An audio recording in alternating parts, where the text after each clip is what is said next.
Halo Sobat Kompeten, salam sehat, salam sejahtera. Perkenalkan saya Dewa dari Lembaga Sertifikasi Kompetensi. Pada kesempatan yang berbahagia ini, saya mencoba melakukan sharing mengenai tema yang sangat menarik, yaitu mengenai peran dari asosiasi profesi dalam menggalakkan uji kompetensi. Yuk kita simak sama-sama. Peningkatan mutu layanan, kursus dan pelatihan merupakan sesuatu yang mutlak. Terlebih lagi tantangan dalam memasuki era perdagangan bebas yang harus mempersiapkan tenaga-tenaga terampil dan profesional untuk bersaing di kawasan nasional, regional, bahkan internasional. Hal ini merupakan menjadi tanggung jawab bersama antara pemerintah dan masyarakat. Asosiasi profesi adalah pihak-pihak yang dapat berperan strategis dalam membantu pemerintah untuk meningkatkan mutu layanan dan penyelenggaraan kursus dan pelatihan. Peran itu antara lain meningkatkan mutu lembaga, mengembangkan kurikulum dan sarana pembelajaran, meningkatkan mutu pengelola instruktur, akreditasi, uji kompetensi dan sertifikasi, peserta kursus dan pelatihan, kemudian juga melakukan kerjasama dengan BUDI. Sebelum kita melihat peran apa saja yang dilakukan oleh asosiasi profesi untuk menggalakkan uji kompetensi, kita dapat melihat apa saja yang melatar belakangi semua ini. Yang pertama, kita harus memahami asosiasi profesi adalah sebuah profesi yang beranggotakan dari beberapa orang yang berlatar belakang profesi yang sama, yang umumnya memiliki tujuan untuk memajukan dan mempromosikan profesi tersebut, meningkatkan kompetensi anggotanya, dan melayani serta melindungi kepentingan publik dan anggotanya. Asosiasi profesi, di sana ada kata profesi. Apa sih profesi itu?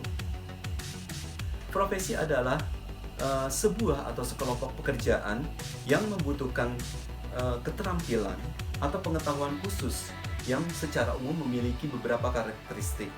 Yang pertama adalah dia memiliki asosiasi profesi, seperti asosiasi profesi dokter, asosiasi profesi bordir, asosiasi profesi penjahit, dan lain sebagainya.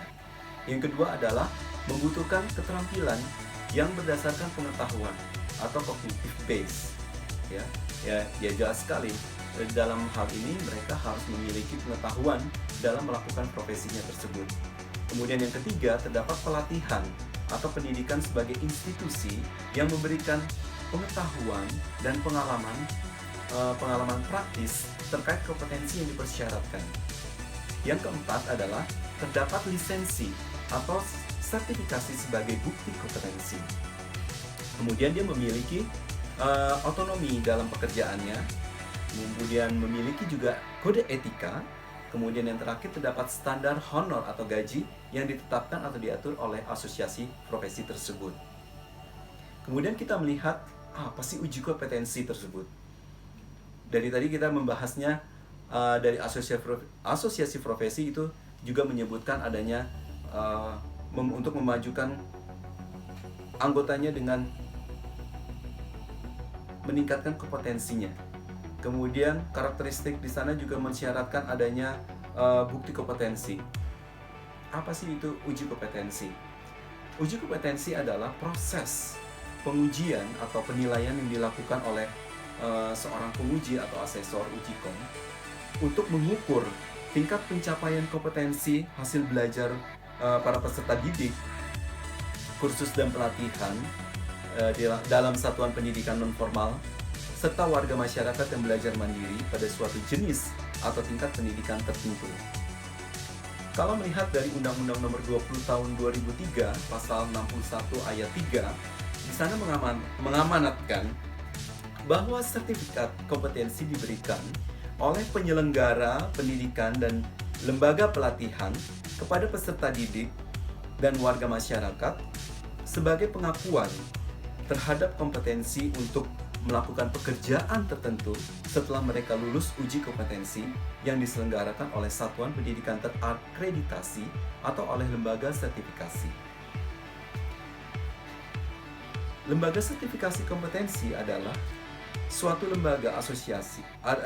lembaga penyelenggara uji kompetensi yang dibentuk oleh organisasi profesi atau asosiasi profesi yang diakui oleh pemerintah dan dikelola secara mandiri untuk melaksanakan uji kompetensi dan sertifikasi lainnya bagi peserta didik khusus dan satuan pendidikan non-formal lainnya, serta warga masyarakat yang belajar mandiri.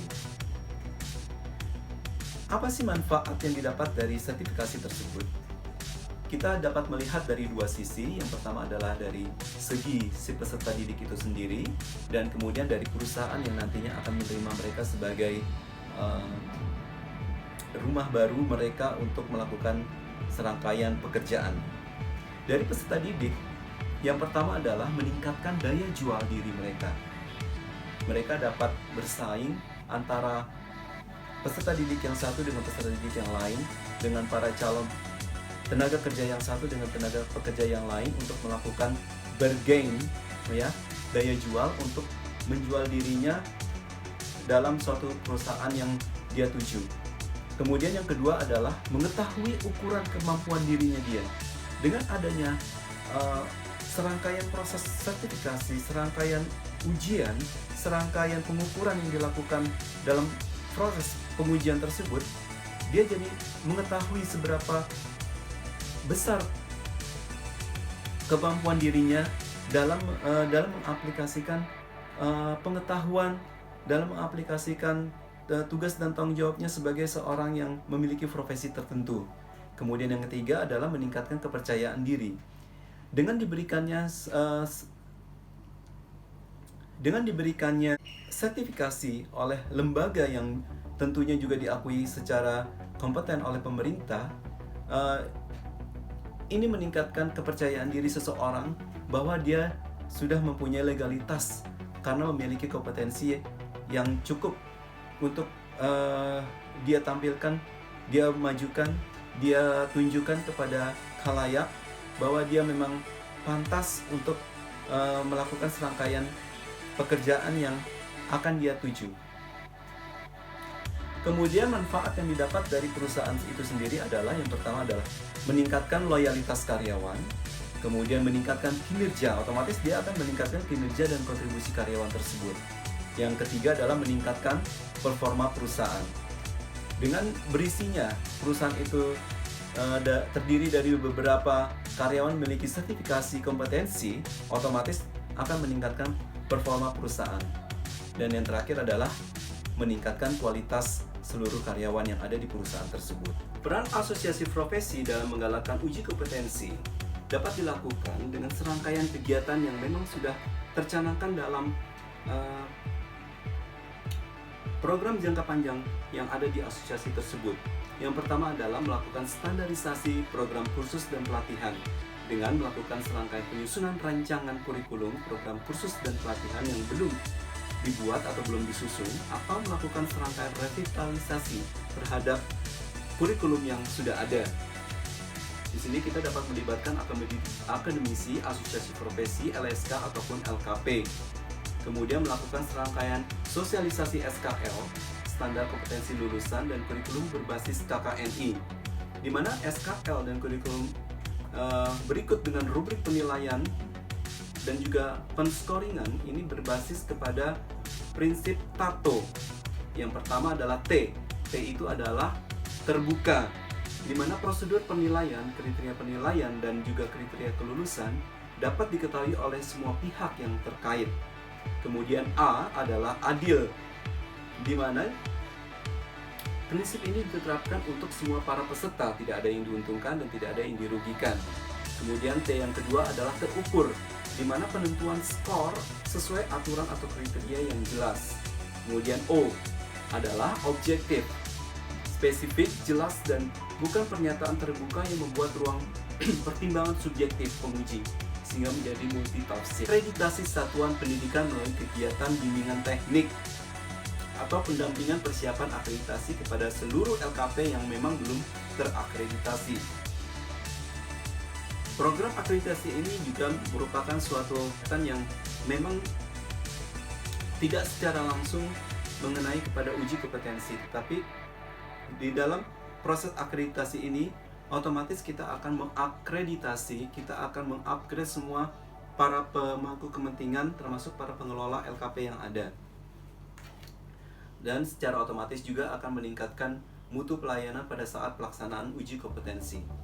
Yang ketiga adalah peningkatan kapasitas peserta didik atau instruktur dalam rangka sertifikasi kompetensi dengan melakukan serangkaian kegiatan upgrading kepada instruktur, kepada penguji yang ada di LKP ataupun di TUK. Kemudian yang keempat adalah melakukan uji kompetensi khusus dan pelatihan melalui serangkaian kegiatan penyusunan bank soal uji kompetensi. Di sini penting sekali melakukan penyusunan bank soal selain kurikulum yang ada, karena dengan variasi soal-soal uji kompetensi yang memiliki kualitas dan juga memiliki kapasitas yang tinggi, otomatis akan meningkatkan kemampuan, meningkatkan kompetensi para peserta didiknya untuk tetap update, untuk tetap memiliki pengetahuan yang terus terakreditasi dengan isu-isu yang ada pada masanya. Kemudian yang kelima adalah penyelarasan antara dunia pendidikan dengan dunia industri, dengan DUDI, melalui kegiatan seminar, melalui kegiatan workshop atau bazar atau pameran yang tentunya tentang kompetensi tenaga kerja yang dibutuhkan oleh DUDI tersebut. Di sini kita dapat melibatkan seluruh para pengelola LKP, instruktur, masyarakat yang memiliki usia produktif. Kemudian yang keenam adalah yang terakhir, yang justru ini merupakan ujung tombak dari serangkaian kegiatan sosialisasi uji kompetensi, yaitu peran asosiasi itu sendiri sebagai audiensi dengan pemangku kepentingan antara pemerintah dan dunia usaha dan dunia industri dengan melalui serangkaian program pemagangan dan pasca magang. Mengapa magang ini sangat bermanfaat bagi para peserta didik? Di sini kita dapat menilik dari 3 kepentingan tersebut. Yang pertama adalah dari sisi pesertanya itu sendiri, kemudian dari DUDI, dunia usaha dan dunia industrinya itu sendiri, kemudian dari sisi pemerintah. Dari segi peserta, di sini kita dapat melihat dengan melakukan serangkaian program pemagangan, para peserta dapat menambah pengalaman kerja otomatis. Yang kedua adalah meningkatkan kualitas diri dia, karena dengan ilmu yang dia dapat, dengan serangkaian uji kompetensi yang sudah dia tempuh, dan dia dapat menerapkannya di dunia kerja yang nyata. Kemudian yang ketiga adalah membangun relasi, karena di sana dia tidak saja bekerja sebagai dengan profesinya sendiri. Di sana dia akan menemukan berbagai profesi lainnya yang dalam lingkungan kerja yang memiliki kemampuan yang berbeda-beda. Di sana otomatis dia akan mengembangkan dirinya sendiri. Kemudian yang keempat adalah menetapkan masa depan karirnya.